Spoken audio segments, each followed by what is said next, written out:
Hi Gemma, how you going? I'm good, thanks, Joe. How are you? I'm well, thank you. So things must be kind of exciting there. At the time of recording this, it's September. So we have The Things We Live With comes out in October. So I haven't got a copy, haven't read it yet, obviously, because it's not out yet. But that's got to be pretty exciting. And what's that like right now? Like right now, launch is coming up. What's going on? Yeah, so I am basically eagerly awaiting receiving my final copies of the book, which I'm expecting any day now, and then just planning events and other opportunities to talk about the book. So it's been a project that has been in some ways kind of I guess 15 years in the making. So it feels like Wow. the culmination of a long process. So, I know that you just got your PhD in creative writing, so congrats. Was this Thank you. part of that process? Was the writing of this book part of that It process? was, it was, yeah. So when you do a PhD in creative writing, some of your listeners might know there's kind of two outputs, and the main one is a large creative project. And so this book, in very, very similar form to how it's being published, was my project for that. So I was able to work with my supervisors at UWA on getting feedback and working out what I wanted this project to be. It changed quite a lot over the course of that work, and it obviously also allowed me to be supported by a scholarship while I was working on this project, which is really amazing and something I'm very grateful for. Wonderful. Now, is publication guaranteed if you do it this way? No, it's not. So that came about separately for me, um, and it is often the case. People who write, say, a novel as part of their PhD will often need to do quite a lot of reworking to make it suitable for kind of general publication, because the aims, I guess, of a PhD and of publishing a book are kind of different things. But I met my publisher, Terry Ann White, um, kind of midway through my PhD candidature, and she was just really enthused and excited about what I was doing, and so that relationship kind of grew from that quite quickly. And I saw from your Instagram that your final sort of I'm not sure the proper term, read through, look at, happened. There's a fly in here. Happened on your dad's birthday, which is Mm. quite cool. There were a lot of like connections. Do you want to talk about Mm. that? Yeah, so my dad was really the genesis of this book. He basically, when I was 20, so coming up on 20 years ago, he passed away from cancer. And one of the things that started happening in the aftermath of that is people started to give me all these different objects that they owned connected with his life. So all kinds of things, clothing, papers, sort of knickknacks, all sorts of things. And I found myself kind of increasingly a bit overwhelmed by all this stuff, but also quite unable, I think, to or unwilling to discard it, given how significant it felt and how it felt, really intimately connected to him, and something I could kind of hang on to, I guess, in his absence. And so I started trying to write about that feeling I was having pretty early on, and had been thinking about the best way to do that for quite a long time before I started the PhD, and the project really began to take shape and kind of grew out to encompass other areas of my life too. And I guess thinking more broadly about how thinking on these kinds of objects that had become significant to me in different ways might help me think through other stuff. So, grief and memory and family and my experiences of mental illness and all kinds of different things, which, all ended up playing an important role in the book. Yeah, so the things we live with is sort of a gateway, if you will, into how we deal with the objects in our life. And obviously 20 years is a long time. You haven't been working on Mm. your doctorate that long. So how did we go from No. your father passing away, getting all this Mm. stuff, to writing, we're getting our doctorate and we're going to write this book? How did that come about? Yeah, yeah. I mean, I had always wanted to be a writer, and after I did my undergraduate degree, I started working as a journalist. So I was on staff at the West Australian, at the daily newspaper here in Perth, for 10 years. Um, and doing a number of different things there. I was a features writer. For many years, I was a travel writer there.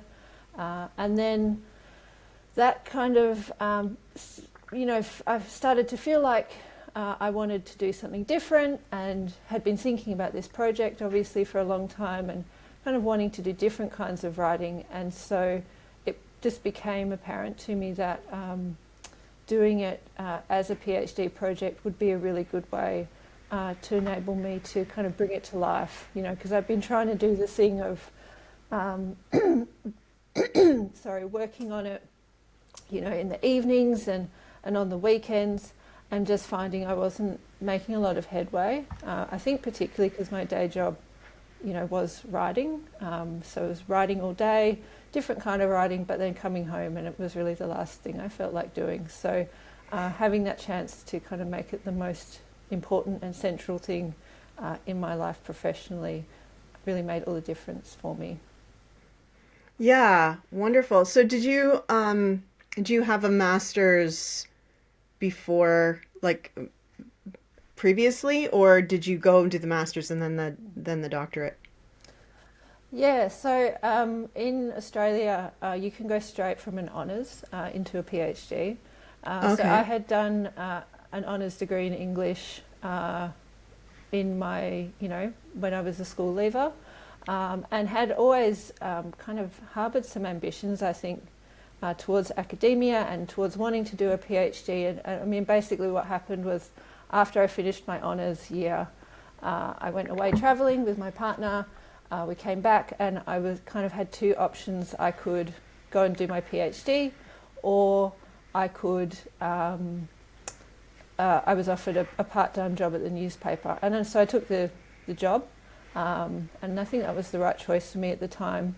And I think the right choice in general, because kind of coming back and doing my PhD and doing this project when I had a bit more kind of experience under my belt, I think really served me well. Let's talk a little bit more about the newspaper stuff. So Mm. journalism, obviously, especially in Australia, has gone through a huge change in the last 10, 20 years, since I've been here even. And Mm. what's that look like for a journalism writer, a travel writer? What's that look like for you and Mhm. somebody who might be thinking, "Oh, that sounds really cool. I'd love to do that." Like, does that opportunity even exist Mm. anymore? Yeah, I mean, there are certainly still plenty of working journalists, and I should say that I suppose I am still a working journalist. I write a weekly column for the West Australian's Saturday magazine, which is called Play, about books, and I interview authors, and I also review books in that. So yeah, there are certainly still, plenty of working journalists, but you're right that it has changed a great deal in the time that I've been involved with it. I mean, just I guess the kind of scope of things that journalists are expected to be able to do now has changed so much. It's not just writing and editing and kind of putting things in the newspaper. It's also, you know, being able to publish across a whole range of digital platforms, but then also taking photos and being on camera and doing videos and doing events with readers and all kinds of things, that I wouldn't have envisaged myself doing, when I started out in journalism when I was about 20 or 21. So it has become very different, and there's a need, to be very adaptable to all those changes as well. Um, yeah, for sure. And with things like book talk and people reviewing books and such all the time, um, is there what does that look like from a journalist's point of view? I took a course when I was at the virtual Icelandic retreat during COVID, and one of the workshops was about how to do a good book review from the book review editor at the New York Times, and I was amazed at how it was not, I like this book because, it's not a book report. It was just, and I would just think it'd be really cool to hear another perspective on those things and things like book talk, especially if we want to be published authors. Like the value of having, a book editor and reviewer like yourself write something like that, as opposed to just, your mate puts something up on Goodreads. Yeah, I mean, I think, they are kind of different things, I guess, a sort of, someone reviewing something on Book Talk versus something reviewing something in the newspaper, and they have different purposes and different audiences. And, I think it's great that there's both, particularly given these days the kind of review space that's available in traditional media is diminishing. But I mean, I suppose my approach when it comes to reviewing is, people will often ask me after I've read something, was it good? Which I think is a really natural question, and certainly something I want to know. But I think also not necessarily, from my perspective, the most interesting question I could ask about a book. Obviously our engagement with books and our opinions of books are always subjective, because, we come to everything we read as the people we are. But I guess the kinds of questions I try to ask when I'm reviewing, whether it's for the newspaper or other outlets that I write for, is kind of, what is this book and this author trying to do here? How well are they achieving that? And I guess also trying to assess the merits or the, what I think, I guess, of that thing that they're trying to do. Is it a worthwhile thing? Is it an interesting thing? How does it, reflect maybe the context that it's arising from, and the, things that are going on in our culture, and all those kinds of questions. So those are, the kinds of things I'm usually thinking about. But, also obviously don't always get a chance to talk about all of those things, because, as I mentioned, space is kind of a diminishing commodity for reviewers these days. Well, this is not a diminishing space. So, what is maybe a book you've recently reviewed, or something you've read personally that you really enjoyed, that you would like? Can you tell us a little bit about that and how it answers some of those interesting questions? Give yourself the space. Yeah, I mean, one book that I read and reviewed recently, which I thought was just really fantastic, was Personal Score by Ellen van Neerven.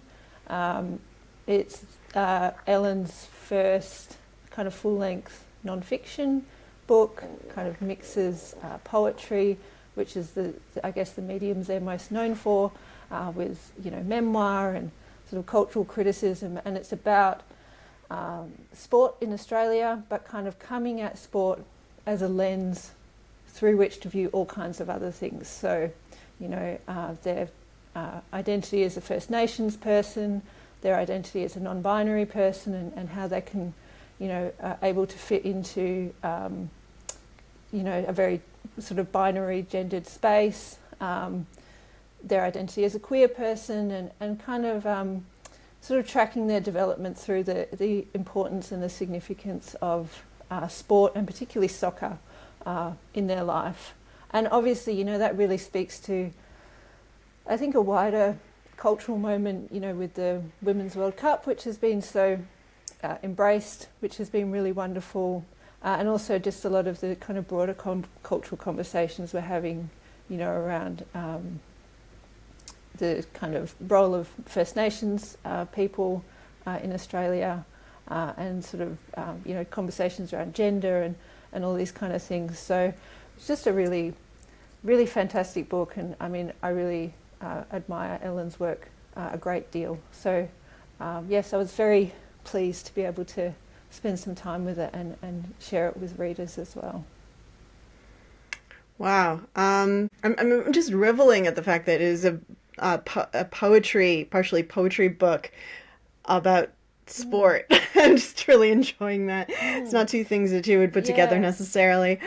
Um, yeah. but I'm going to be a little bit cruel now because that was so good. Mm. Um, do you think you could do a similar review of the Mm. things we live with? Um, well, I mean, I can try. I can try and kind of pioneer the new form of the self-review. I mean, I guess what my book is about the objects that become significant in our lives. So it's a series of personal essays about kind of each takes as its starting point an object or a series, a collection of objects, and kind of works out from there. I think maybe, in a somewhat similar way to the book I was just describing, using those objects as a lens to see other things in my life and to kind of bring in broader topics of conversation. Yeah, and as I mentioned before, talking about objects and kind of thinking on, I guess, the ways for me that they have functioned not only as, I guess, sort of receptacles for memory. I think, we often think of objects as, oh, this thing reminds me of this person, and I can kind of put it on the shelf and pick it up when I want to have that thought. But I think actually the role that the object has is a bit more dynamic than that.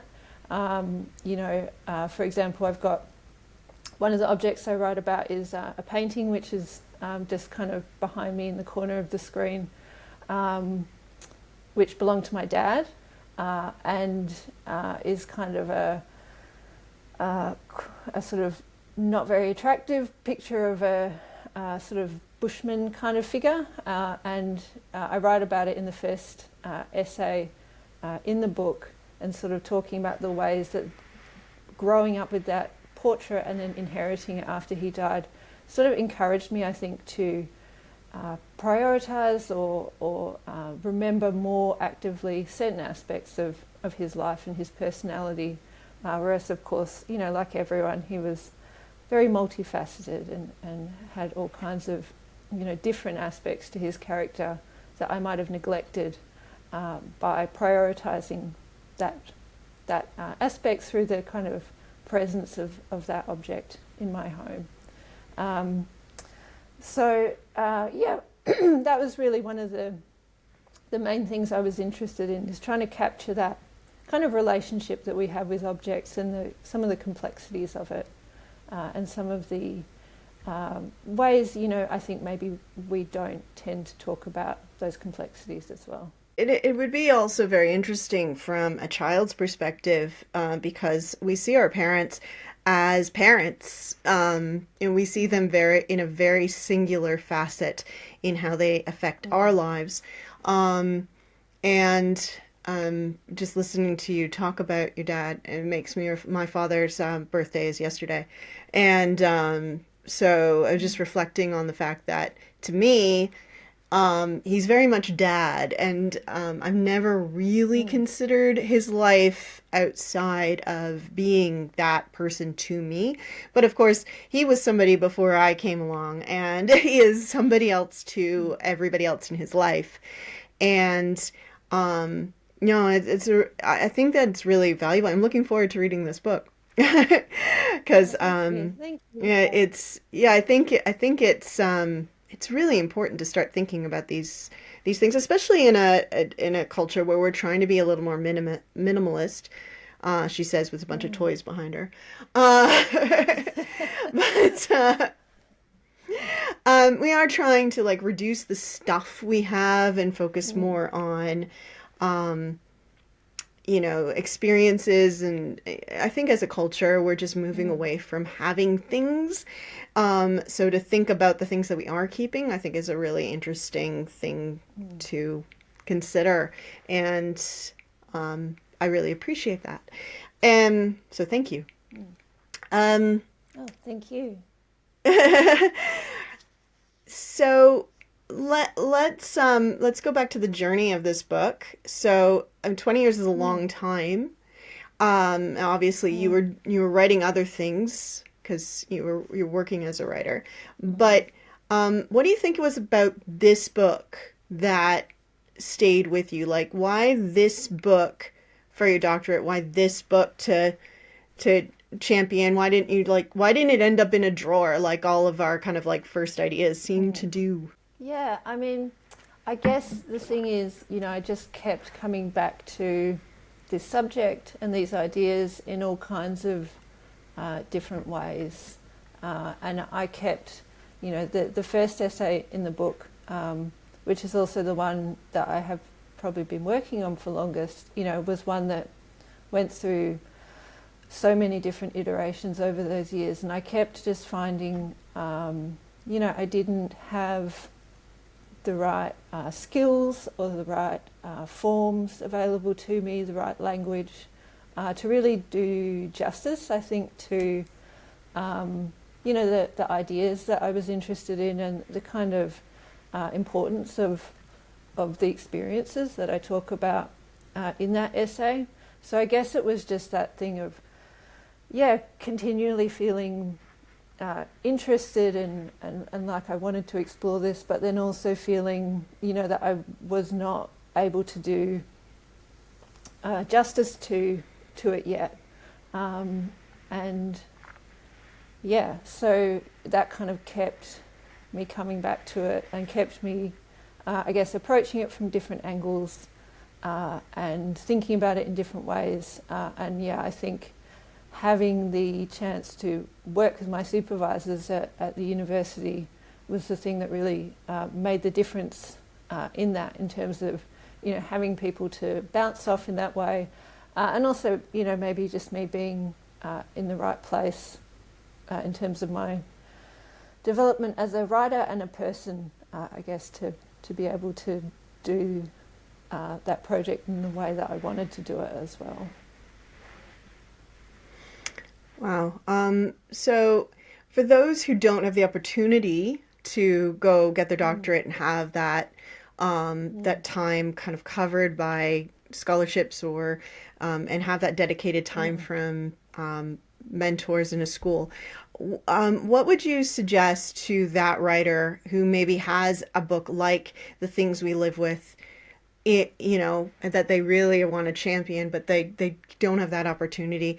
What are some ways that Mm. they might go about um, following it and maybe finding ways to have parts of that opportunity Mm. in their journey?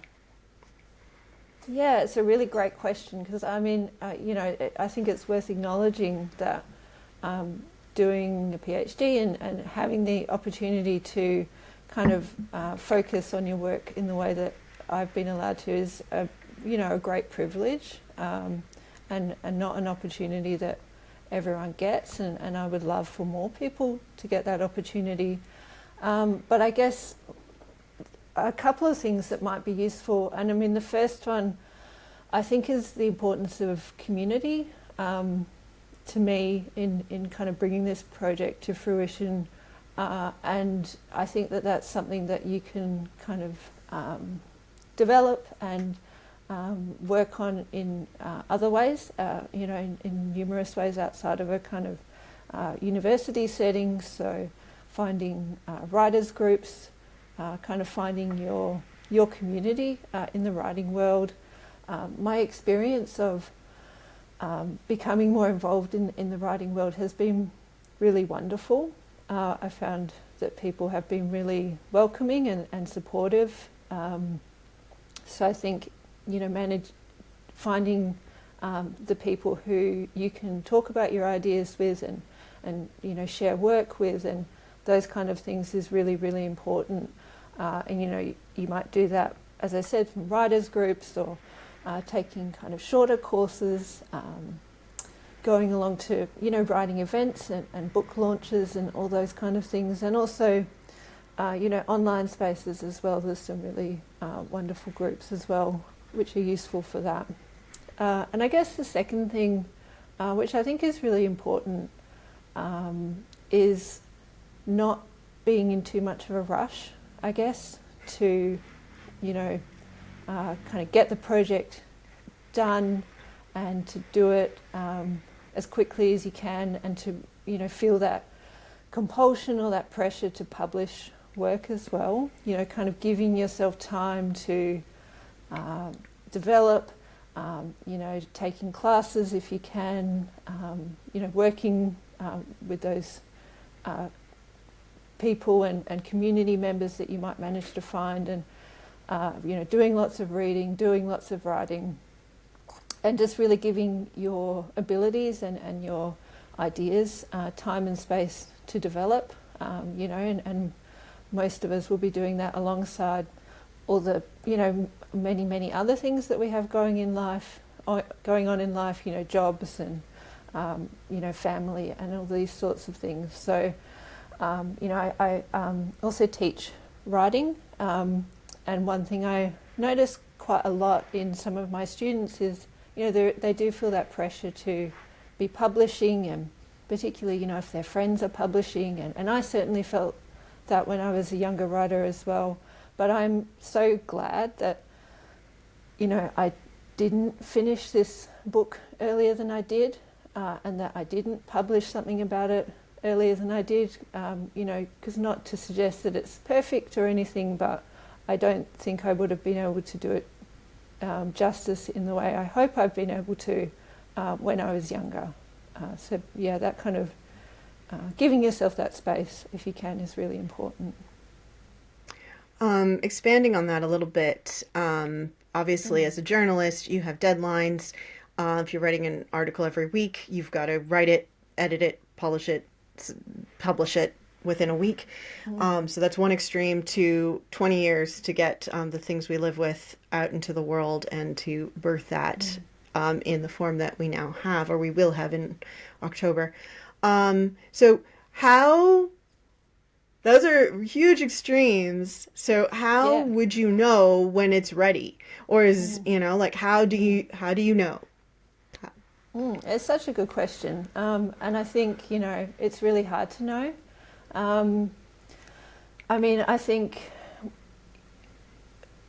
I guess, in journalism, it's ready when, it's your deadline and you have to give it up to your editor or to sub-editors so that they can publish it.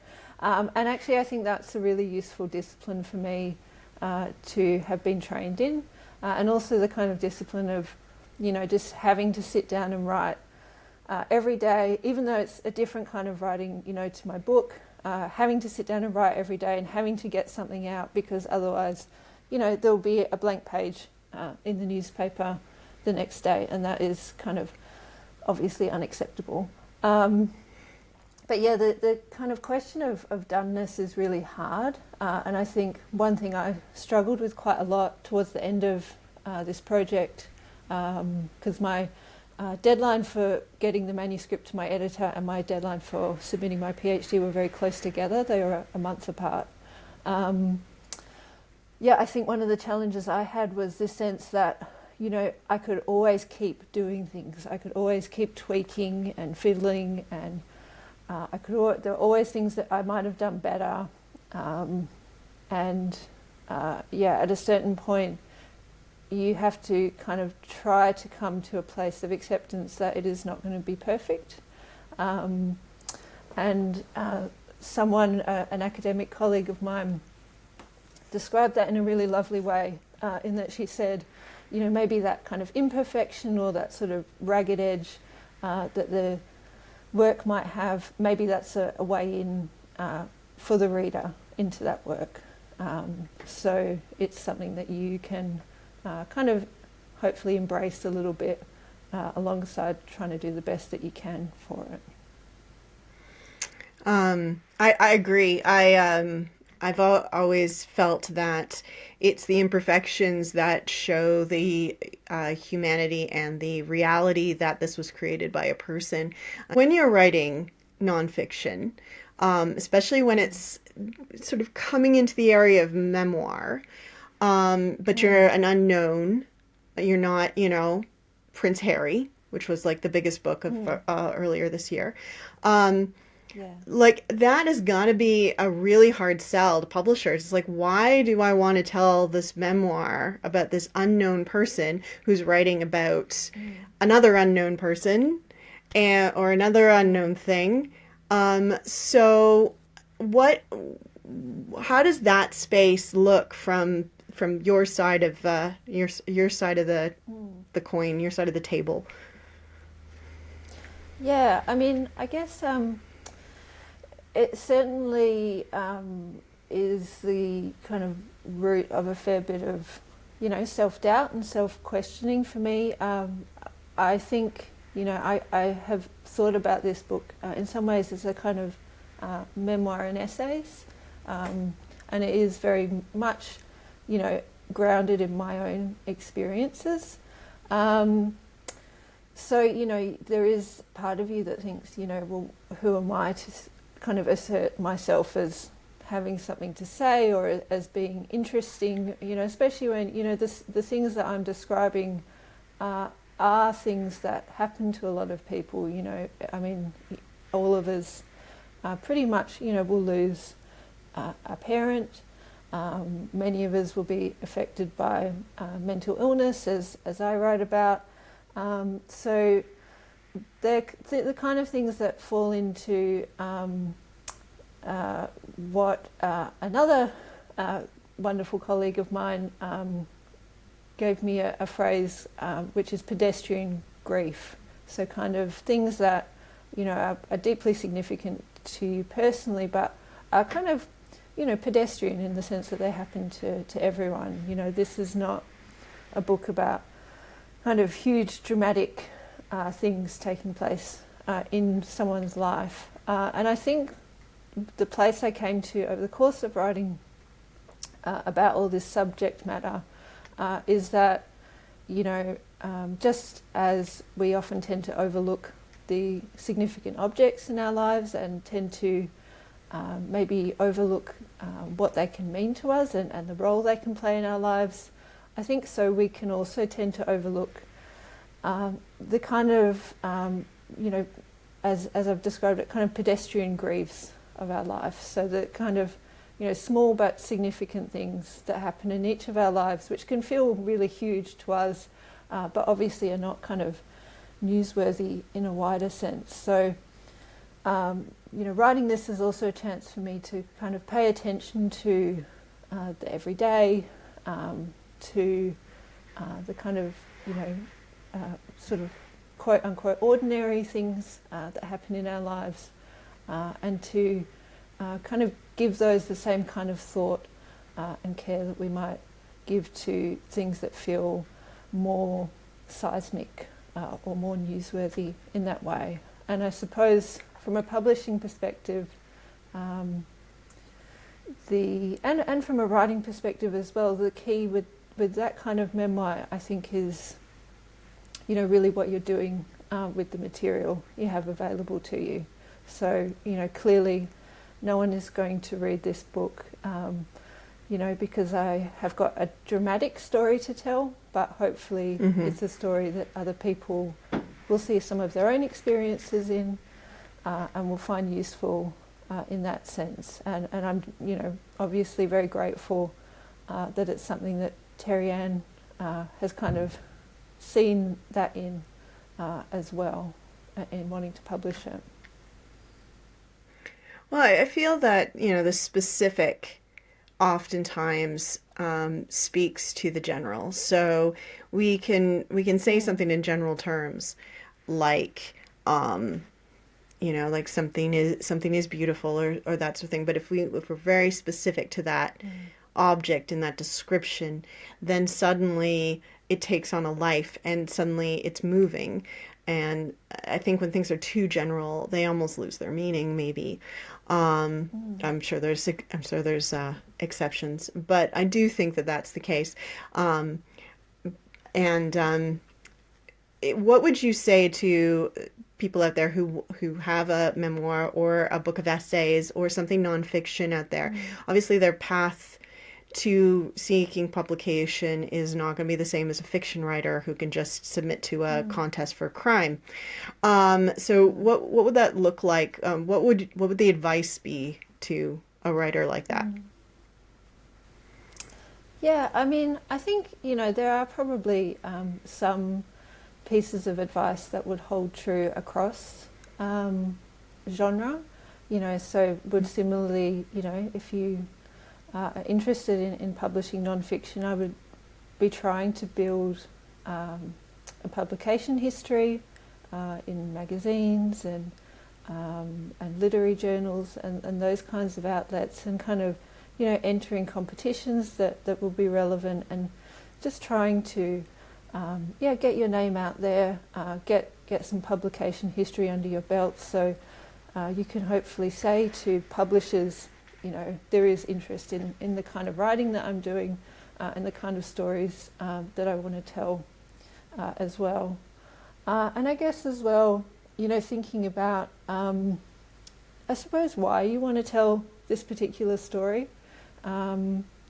Writing from personal experience and kind of writing autobiographically can be, have its kind of own challenges, I think, and can feel quite exposing and quite vulnerable. So I think it's important to identify for yourself a reason to be doing it beyond, kind of catharsis or kind of a kind of confessional quality, and thinking about are there kind of bigger ideas that I'm interested in tapping into here that go kind of beyond myself, and also those ideas I think are the kind of thing that will help you get through it when it is starting to feel maybe difficult in that kind of way.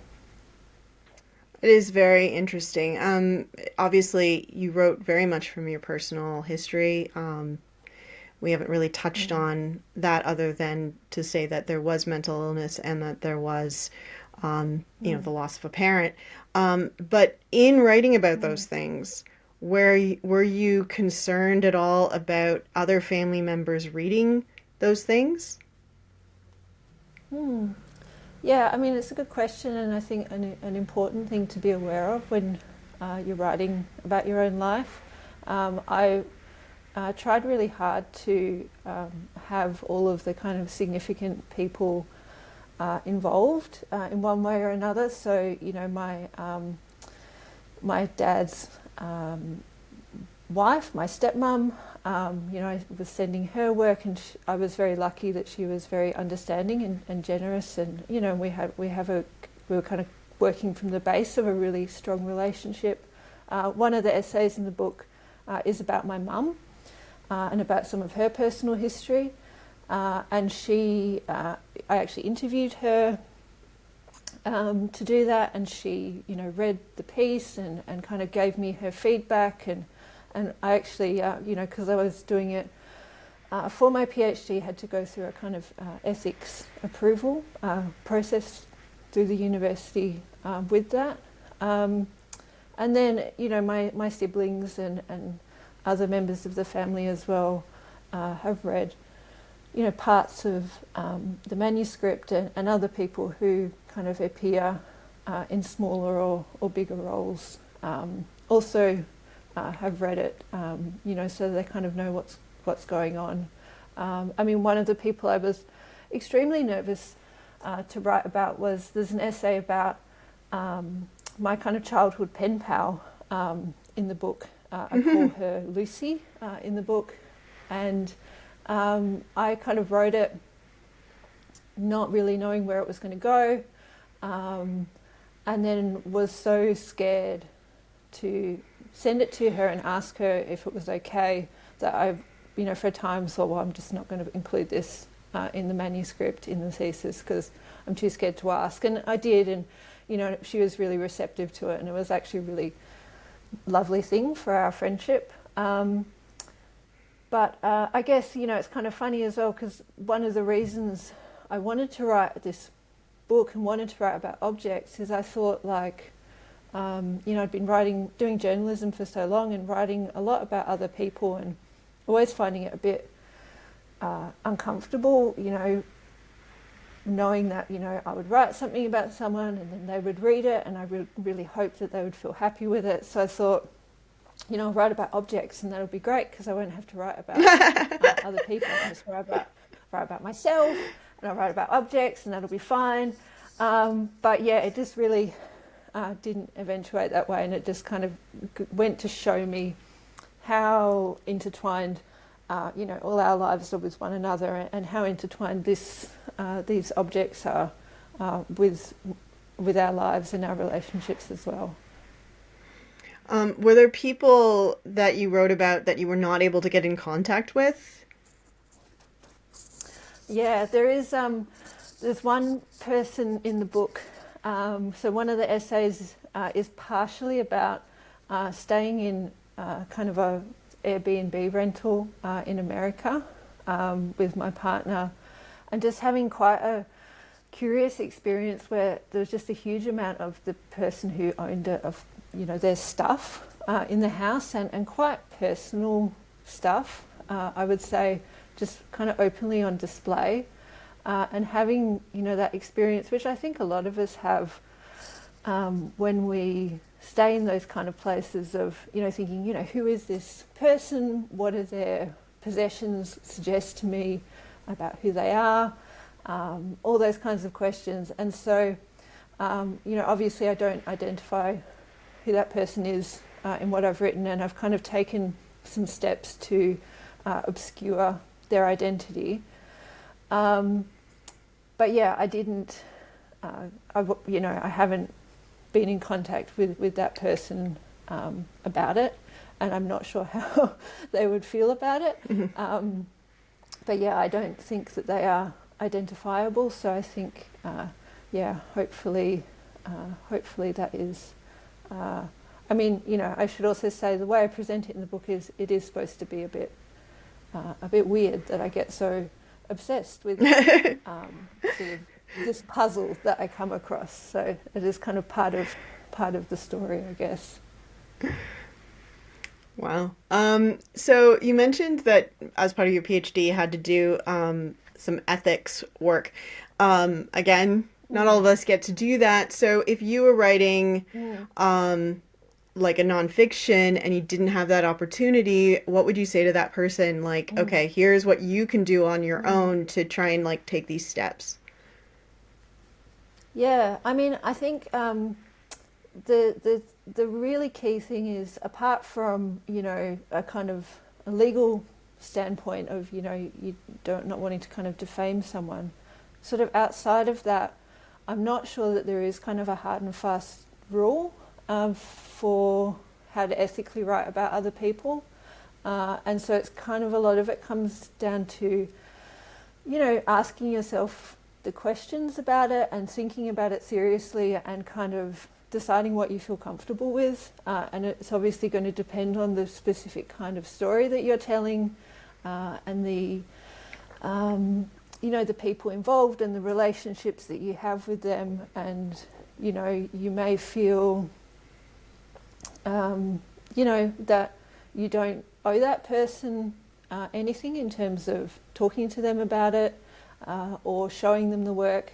And I think, that's fine, if you make that choice. But you also might, like I did, want to take a more consultative approach as well. And I guess I should also say, that there's plenty of stuff I thought about including here that I didn't put in, mostly stuff that I felt wasn't really my story to tell. But I think, it's also important, and it's something that we don't tend to talk about, but maybe is becoming more of a subject of interest now, is, I guess, the ethics of writing about your own life and kind of representing yourself in that way. I think we tend to think of it as like, it's fair game because you're doing it to yourself, but I think it's worth thinking about, especially when you're embarking on a project like this, about, the ways that it can be hard to write about really personal subject matter. For me, writing about my experiences with anxiety and depression meant, that you're spending a lot of time kind of in that headspace of thinking about those experiences, thinking about those feelings, trying to think about how you can describe them to a reader. And, that can be, challenging work and kind of, I think, something that you often will have to actively manage. And I think as well, you have to think seriously about how much you want to reveal, about yourself in doing that kind of writing and what you want to keep back for yourself. And some of that will involve, what you want to keep back as well about the people around you and kind of how their experiences intersect with yours. So it's all kind of, tangled up together, I think, as well. Oh, there was a lot to unpack in what you just said.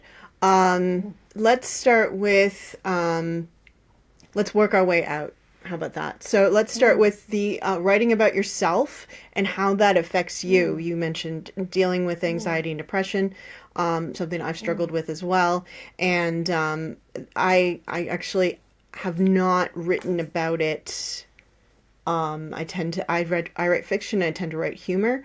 And I don't really write about it much, and I don't deal with that stuff because I don't want to go to there anymore. I don't want to live in that space. I'm managing my mental health quite well these days. So, how did you decide to do that? Why did you decide to do that? And would you do it again, or would you advise people maybe don't do that? Yeah, I mean, it's not something I set out to write about. But I just found increasingly that the writing was taking me there, and that this was an important component, I guess, of my life during the times that I was thinking about. And I think actually that writing about these objects also provided me with a way to write about those subjects in a way that felt kind of a bit more manageable and a bit more kind of safe and achievable. I could kind of focus on the objects and then kind of sort of looking out the corner of my eye, I guess you might say, at the sort of scarier subject matter. So it gave me a way to kind of approach them sidelong, which I found helpful. I found that writing about those experiences was really helpful for me in terms of, I guess, trying to help me make some sense from those experiences that I'd had, and trying to make them feel maybe meaningful is not the right word, but I guess trying to give myself some sense of agency over them, because that had been something that had been quite lacking when I guess I was in the really in the trenches with that kind of stuff. And I think, I also, I have to admit I struggled a bit with whether I should write about them because, again, like with the experience of losing my dad, these are not kind of, my personal experiences of anxiety and depression have been, really tough, but also not the most, I guess, dramatic instance of these illnesses. And so I suppose there was part of me that worried, was I kind of sick enough to sort of get the right to write about them. And, I think in the end, as with my writing about my dad, I wanted to kind of put things on the page that, were kind of difficult and undramatic, and that hopefully other people would recognise some of some of their own experiences in. And I guess in terms of the question of whether or not I would do it again, it's hard to say. I mean, I certainly feel that this project went in the direction it was supposed to go in. I don't know what the experience of having that work out there in the world to be read will feel like. I think it will be interesting, and it's something that I'm a bit, obviously feeling a bit wary about, but I hope that it will mostly be a positive experience. Well, I hope so too. So moving one step away from yourself, you've got people in your life that love you. Before we worry about writing about them, how have they, or do you think they might, if they haven't read it yet, react to reading about your experiences? I know that sometimes when we actually articulate what we went through when we deal with these illnesses, it is a very different reality than the one that people saw when they were going through it with us. So if they haven't read it yet, what do you guess they're going to feel? And if they have, then what were their feelings? Yeah, I mean, it was, one of the things I write about a bit, especially in my relation to my experiences with mental illness, is, the kind of experience of masking it for a long time and not feeling able to speak about it, even with people very close to me. So, I mean, when my mum first read the manuscript, for example, and she'd kind of known that I'd had some struggles, and we are very close, but she said, I didn't realise kind of that's quite how bad it was for you.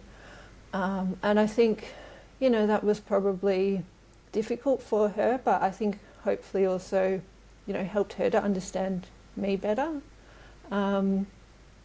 So, I mean, it's going to be interesting to see, I guess what people who are close to me make of it. I mean, one kind of group of people that I find particularly curious who might read it are kind of, not people who are necessarily close to me, but kind of, and not people who are strangers to me, but people who are somewhere in between, kind of acquaintances or people who I know casually who will potentially suddenly know, quite a lot of stuff, personal stuff about me. So, I'm not sure how that will feel. Potentially quite strange, but I guess I'll see how it goes. That is an interesting thought. So you're a teacher. You also work as a journalist, and you have a very professional career. So what did you have any trepidation of sending this out into the world, knowing that your students, your colleagues would be reading this book? I did think about it, yeah. I mean, I think certainly with my students, my approach in the classroom is I want them to know that I'm a person and that I don't know everything, and and that I'm trying to kind of work alongside them as much as I can. So I feel, I think okay, that people like that might read it, and I think, and I hope that, that they might, some of them might take something from it. I mean, one thing I've found really encouraging about working with university students is the kind of openness and vulnerability that they often show in the kind of creative writing classroom, and so I've definitely taken some some encouragement from that in terms of how I might sort of harness that in my own writing as well. But actually, I write about this a bit in the book. It's kind of, it is a privilege to be able to talk about these kinds of subjects publicly, and also to be able to talk about them publicly in such a way that you feel reasonably certain that, you know, you'll be okay with it, you know, that people will not sort of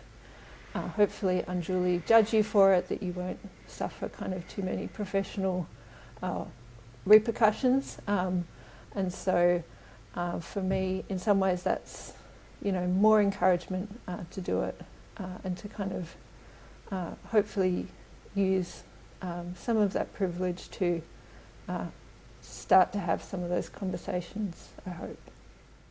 Oh, no, that's lovely. And we did talk at length about how the people that you mention in the book might feel about it. But obviously, you started the whole project after your father passed away.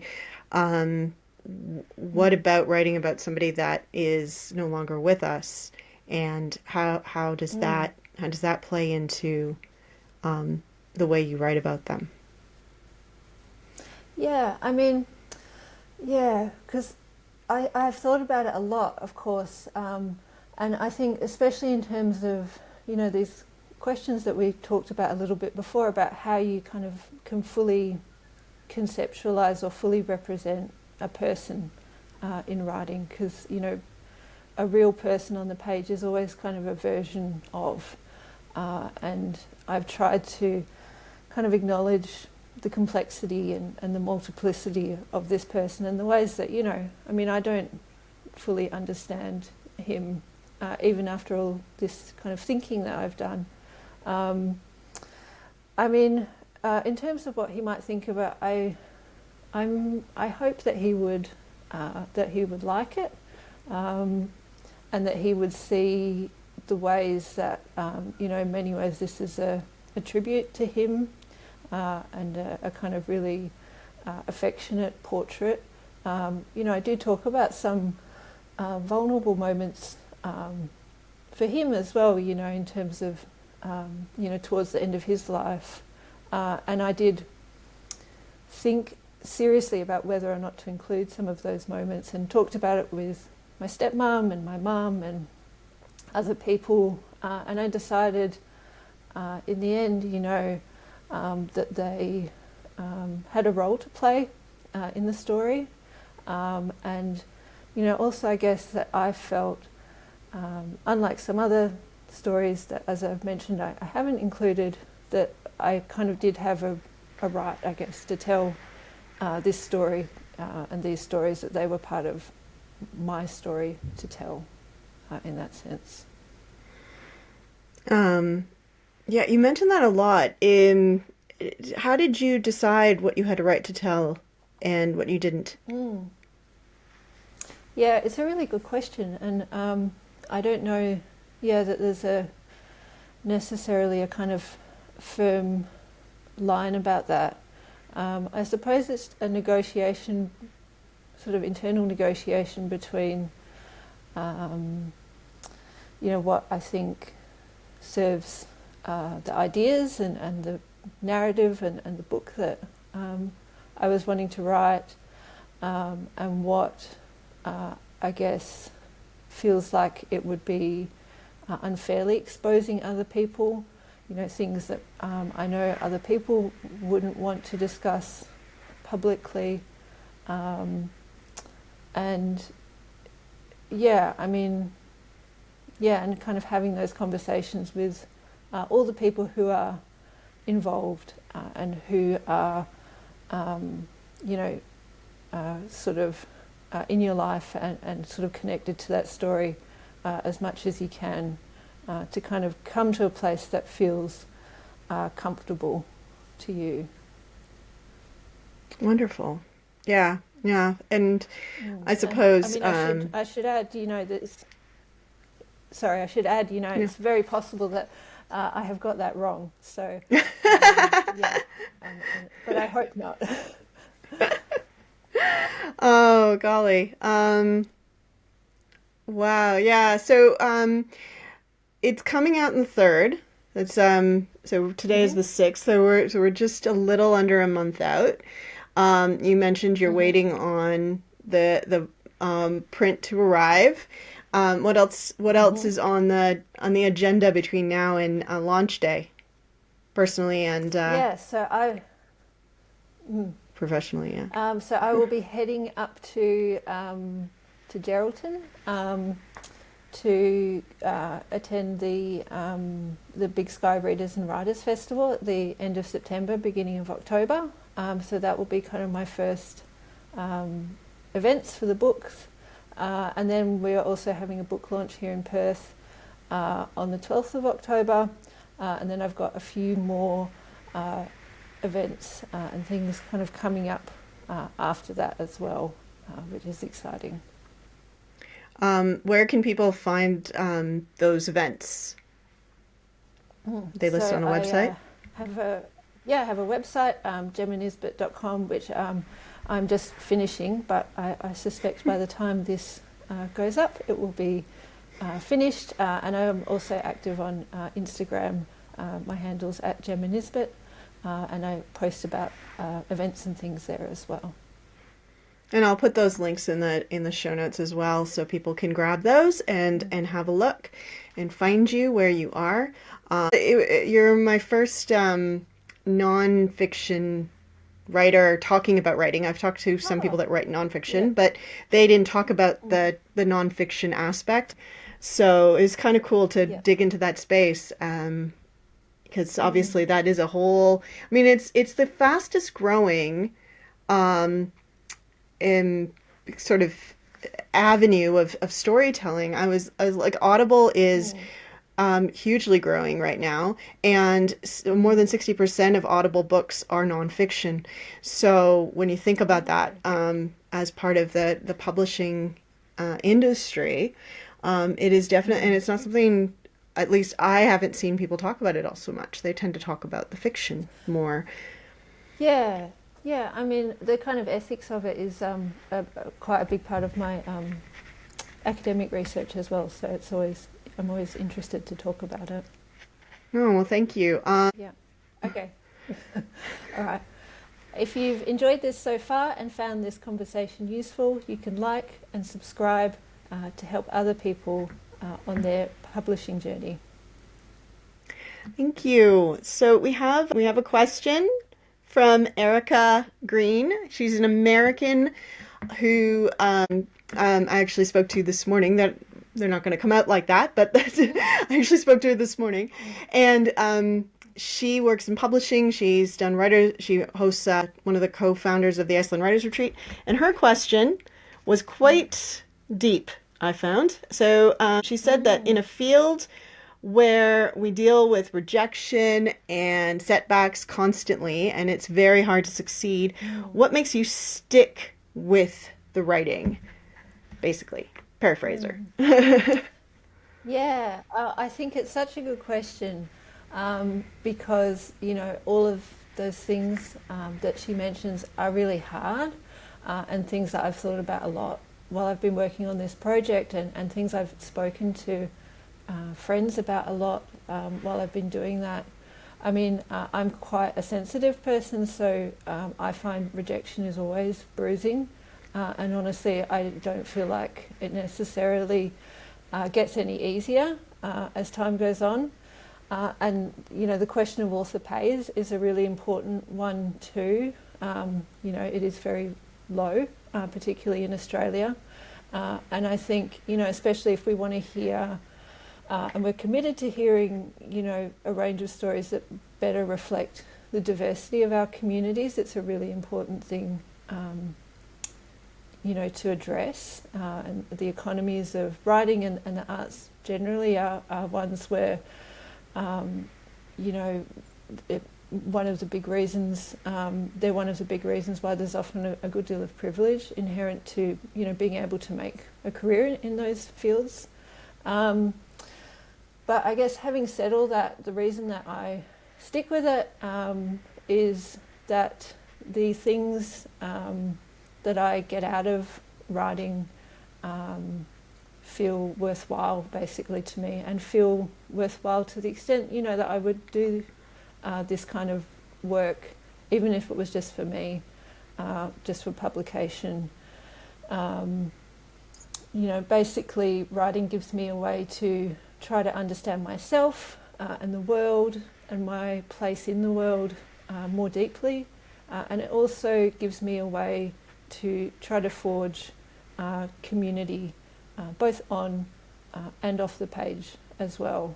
I remember some years ago, when I was still working as a full-time journalist, I interviewed the American author Siri Hustvedt, whose name I probably have just mispronounced, but I asked her a very similar question, and she said to me, basically, writing is the thing that makes me feel most alive, and I would really agree with that sentiment. It really rings true for me as well. Just while you were talking and about how it helped you understand yourself, I don't, if this is in the book, you can totally say, just read the book, Joe. But, when you were going through those difficult times, did you find it harder to write, or was writing something you went to deal with those difficult times? I mean, I did find when things were really tough that actually I couldn't really write, and that kind of loss of narrative, whether it's writing or reading, is kind of not uncommon. I have since learnt when you're sort of going through sort of adverse or traumatic experiences. So it has been really more in hindsight that I have found it so useful in that respect. And I think, one way that doing this kind of writing, for publication or professionally might differ from doing it kind of therapeutically or purely for yourself, is maybe some of that distance. And I think for me, I needed to have a bit of that distance from all of the kind of most difficult parts of the experiences that I write about, in order to be able to reflect on them and write about them and do so in a way that was kind of achievable and manageable for me as well. Yeah, I find that as well. And having gone through mental struggles myself, with anxiety and depression, I was quite nervous when I started taking medication, because everybody said, well, writers need to be depressed. And but to me, my writing has improved so much, because my emotions are now my own. Whereas when I was dealing with anxiety and depression, I would have feelings that would come out of nowhere and would just hit me, and were not feelings. And I remember the first time I got angry after I went on the medication, I was really angry, and I went to the doctor because I was scared. I'm like so mad. I don't know, like, what's going on? Am I going through menopause? Like, what's happening here? And she's like, okay, well, what's going on right now? And I kind of told her what was going on, and she said, yeah, you might just be angry because that's a lot. And I'm like, oh, you mean it's a feeling that I actually am having? It didn't occur to me that this feeling was legit, because all my feelings were never legitimate. And I think that being able to feel what I'm actually feeling has made me a better writer. I don't know if you found that, but I feel like that's what you're saying with the distance is, if distance was your way of getting through that. For me, there was a pill, but if distance was your way of getting there, that that distance then means that you're not just writing about all these depression and anxiety are sometimes like monsters coming out at you. I feel that you have no control over, and they don't have a legitimate reason to be in your life. It's not necessarily as a result of something bad happening. I don't know if that feels like a true statement or not. I'm kind of monologuing. No, I think so. I mean, I guess the thing is, for me, it's hard for me to write about something when I'm in the midst of it. Whether that's those experiences or, wanting to write about my dad as well. And I think that's one of the reasons why it has taken me quite a long time to write about him is, it's hard to see what something means when you're going through it. And actually, I found the same thing when I was doing travel writing. I would go away to places, and I had colleagues who were extremely diligent and could file their stories while they were away. They'd come back with all their work done, and I thought that looks great, like that's such an efficient use of their time. But I just found that I needed that distance from the place in that case, to know what I wanted to say about it and to kind of be able to make sense of it through writing in that way. No, that's wonderful, and I think that writing about place, like writing about things, is a real great skill. I would love to hear some of your tips about description in describing objects, Mm. describing settings, especially when you've got a word count like you would Mm. in a as a travel writer, Mm-hmm. because setting and descriptions are really hard for me. So this is just totally selfish. I just want to know, how do I do it? How... Yeah, I mean, I am one of the areas of writing that I often teach is travel writing, and one of the things I say to my students is that you want to try to impart to your reader the sense, and there's a quote by E.L. Doctorow that I always show them to this effect. You want to impart to your reader not the fact that it is raining, but the feeling of being rained upon. So, you want to help your reader to feel how it felt to be there, how it felt for you specifically as well to be there, rather than just describing what you did. And so, one way of doing that is to make sure you're paying attention to all of your senses. I always really encourage them to think about, touch and smell, kind of maybe somewhat neglected senses in descriptive writing. But then I think also to be judicious in what you're leaving out. So whether that means, making sure that you're kind of questing to find the right words and avoiding cliche and sort of trying to be fresh and vivid in your descriptions in that way, or in terms of your structuring, making sure you're giving us just the detail that is significant, whether that's because that's the detail that is helping to immerse the reader in the scene, or whether that's detail that's significant to the story in some way. So trying to keep that focus as well. Wow. Yeah, that's all really good stuff. I'm like quickly jotting notes, like this is totally just like me. How do I do this? Because I've recently, my listeners know, I've recently started writing in the contemporary space. Still fiction, but contemporary, which means that I can't make it up. It has to Mm-hmm. be like Earth. It's not Mm-hmm. fantasy Yeah. anymore. So, I would just, when I got stuck, like the grass would smell like, pineapple or something. Like it was just like, Mm-hmm. Mm-hmm. okay. But now it's like, okay, how do you describe the smell of grass without saying it smelled Mm-hmm. like grass? It's really hard. Mm-hmm. Yeah, Um, it's really hard. Yeah, and I mean, I think I'm always interested with students as well. Some find it so hard to write about things that are non-fiction because they're just so much more comfortable in that fictional space, whereas I am kind of the complete opposite. And I think one thing that's really helpful with that, and one thing I often talk to them about, is starting from a place of kind of perceptual intensity. So going out and sitting in the grass and noticing really intensely what it smells like, using all of your senses to kind of engage with, the ways that you might describe the grass, and taking it from there. wow. So, when you were traveling and you didn't write Mm, about where you were traveling until you returned from your travels, how did you mm, recall those senses? Did you mm. journal all the time? Yeah, yeah. I was a really prodigious note taker.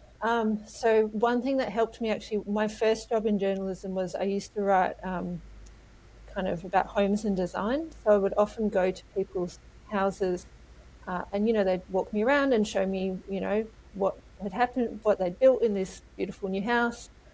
chat to me about it, and I just became a very, very fast note taker. So that was a skill that I drew on when I was travel writing, or just lots and lots and lots of notes.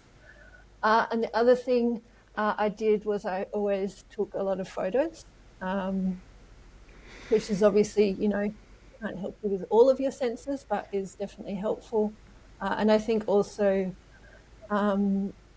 starts to help you do some of that kind of framing and interpreting of place that you have to do when you're going to write about it later on as well. But yeah, it was just trying to be really present in place and really kind of take down as much as I could of what I was seeing and experiencing. So as a result, they're always quite intense experiences as well. Those trips. I recently just got back from Verona, where I wrote my zero draft for the novel I'm working on now. And on my way back, I've set it in the area, which is handy because I live here. So on my way back, I drove around and I would stop at some of the places that were inspirations for the setting. And I just got out my mobile phone. You may not have had this tool when you were doing it, but I would just like talk and like kind of talk and really kind of think about what it was that I was seeing and feeling and hearing and all that. And that was helpful for me, but still it is, then there were times that like there are places that I should have done that while I was there, but I didn't. And now I've got to like describe it and it's like, or I've made up the house or something in my head. And, yeah, that's it's very hard. But I mean, like when you're writing as a travel writer, you might not want to like, and you're describing somebody's house, that you might not want to describe what it smells like, unless they're like baking bread or something. I feel like they may not like that you said, well, it kind of smelled musty, actually. Yeah. Yeah, I mean, there are definitely ethical choices to be made. In representing other people. Especially as a travel writer with all the kind of baggage that genre can have as well. Yeah, so you're not the things we live with is not the first time you had these ethical questions that you were No, looking at. no, I definitely had some experience with them before. Um, well, I'm is all really good, and thank you for indulging me in my questions about description. Oh no, I do you have a question for my next guest? I do. Yeah, My question is something that I have been talking about with a few different friends and students as well recently, and it's about